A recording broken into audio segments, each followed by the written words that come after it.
Selamat pagi teman-teman, berjumpa lagi bersama saya Teguh Wirahadikusuma, salah seorang dari 4 juri Indonesia yang sudah memperoleh sertifikasi dari Federasi Filateli Dunia atau FIP. Dan juga saya merupakan penulis dari buku Eksplorasi Indonesia melalui Benda Filateli, yang mana di buku ini menampilkan gambar perangko Indonesia dari tahun 1948 hingga Agustus 2020 yang lalu.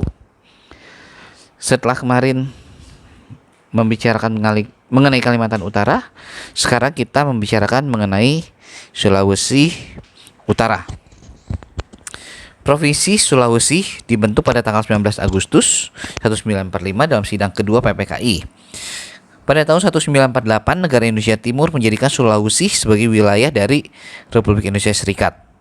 Setelah RIS dibubarkan, Sulawesi menjadi bagian dari Indonesia berdasarkan Piagam Persetujuan RIS dan RI pada tanggal 19 Mei 1950, diperkuat dengan Undang-Undang Nomor 20 dan Peraturan Pemerintah RIS Nomor 21 pada tahun 1950 juga. Kemudian berdasarkan Peraturan Pemerintah Nomor 5 tahun 1960, dibentuklah Provinsi Sulawesi Utara. Namun dengan Peraturan Pemerintah pengganti Undang-Undang Nomor 47 tahun 1960, berubah namanya menjadi Provinsi Sulawesi Utara Tengah. Melalui Peraturan Pemerintah mengganti Undang-Undang Nomor 2 tahun 1964 dan diperkuat dengan Undang-Undang Nomor 13 tahun 1964, dibagi menjadi Provinsi Sulawesi Utara dan Provinsi Sulawesi Tengah. Tanggal 14 Agustus 1959 ditetapkan sebagai hari jadi Provinsi Sulawesi Utara dengan Manado sebagai ibu kota provinsinya.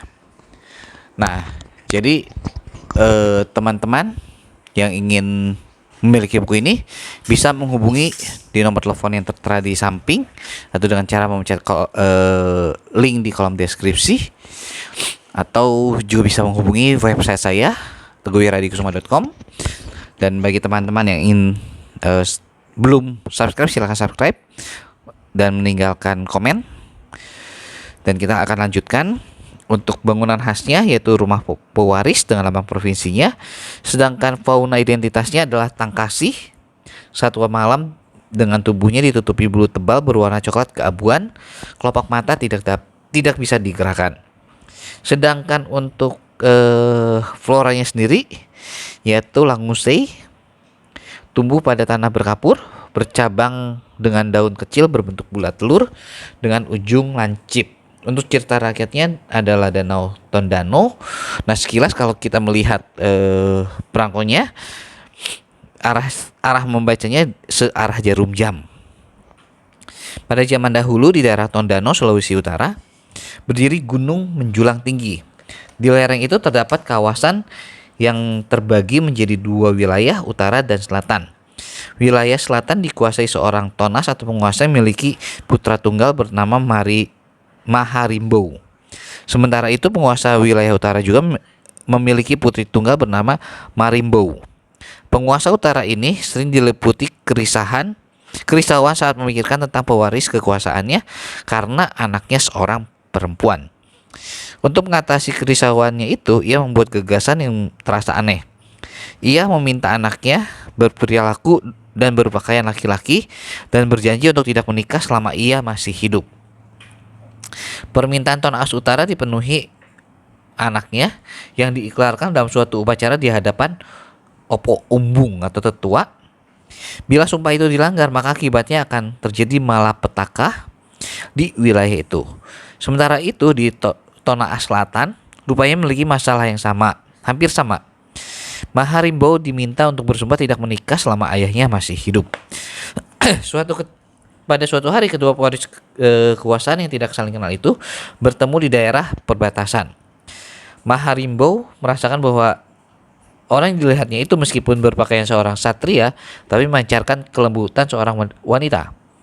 Ia menjadi penasaran, ingin mengetahui lebih lanjut orang misterius tersebut. Pada pertemuan berikutnya yang diawali dengan pertengkaran, Maharimbo berhasil membuka tabir bahwa orang misterius itu adalah seorang perempuan, yaitu Marimbo. Kedua anak manusia itu saling menaruh hati. Mereka sepakat untuk menjadi suami istri dan bertekad untuk mempersatukan kedua wilayah. Mereka tidak menyadari telah melanggar sumpah.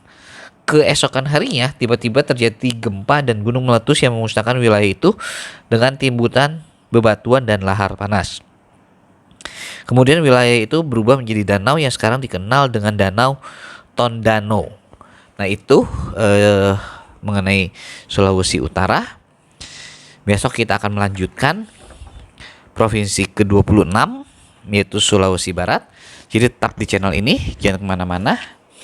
Dan tolong agar channel ini bisa di-share di media sosial teman-teman sekalian, agar channel ini bisa bermanfaat bagi banyak orang.